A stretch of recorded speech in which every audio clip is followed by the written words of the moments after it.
आजको यस भिडियोमा चाहिँ हामी जीमेल आइडी कसरी डिलिट गर्ने भनेर सिक्नेछौँ। त्यसको लागि सर्वप्रथम तपाईहरुले जीमेल एपलाई ओपन गर्नु होला।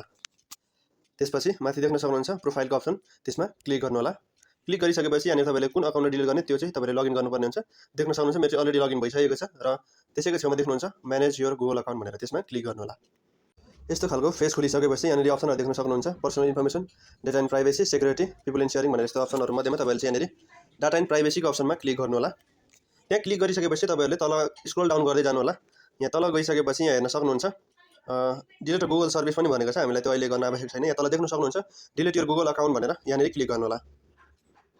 क्लिक भइसकेपछि हेर्न सक्नुहुन्छ डिलिट योर गुगल अकाउन्ट भनेर माथि टपमा देखाइएको छ र तर थोरै स्क्रोल गरेर तल जानु होला र यहाँ जुन दुईटा अप्सन देखाइएको छ त्यो अप्सनमा चाहिँ तपाईहरुले दुईटा अप्सन ओके गर्नुपर्ने हुन्छ र तल देख्न सक्नुहुन्छ डिलिट अकाउन्टको अप्सन छ, त्यहाँनिर क्लिक गरिदिनु होला।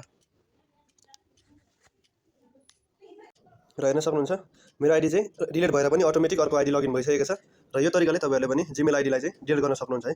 भिडियो मन परेमा जाँदा जाँदै सब्स्क्राइब, लाइक गर्न नबिल्नु होला है।